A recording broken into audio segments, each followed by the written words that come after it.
Radhe Krishna, good morning. તો આજે મેં બનાવીશું ચાય. તો અહીંયા મેં લઈ લીધું છે दूध, थोड़ो पानी. आज टिफ़िन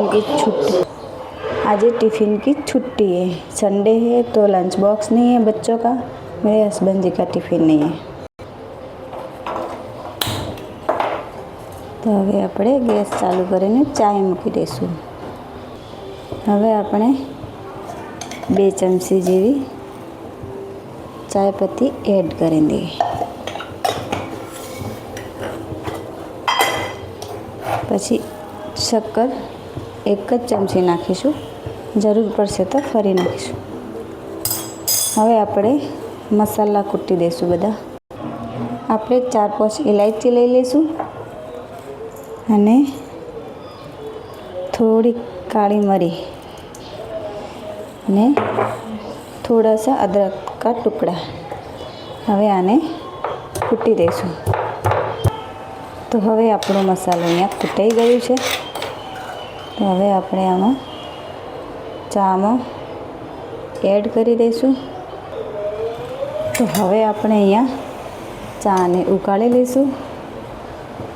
તો પછી નહીં હોય તો ચાલે, પણ સવારમાં મને ચાય કડક અને મસાલાવાળી સારી જોઈએ છે એક ટાઈમ પીવા માટે.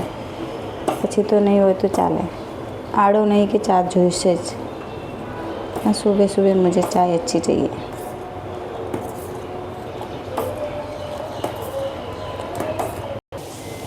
देखिए अपने मसाला चाय रेडी है. तो હવે આપણે વાટકામાં કાઢી લઈશું. અહીંયા માનવા માટે દૂધ કાઢી લીધું છે. અહીંયા મેં ચાય કાઢી લીધું.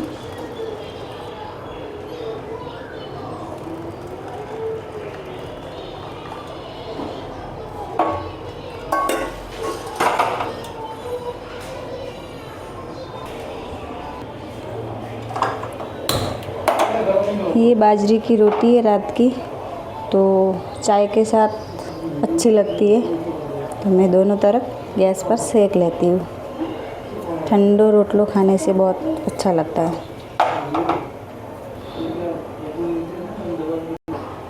आप देख सकते हैं रोटला अच्छी तरह से सेक गया.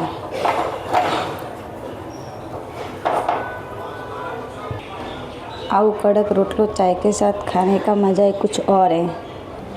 चाय के साथ बाजरे की सेकी हुई रोटी, बिस्किट, जो खाना हो खा सकते हैं. Thank you.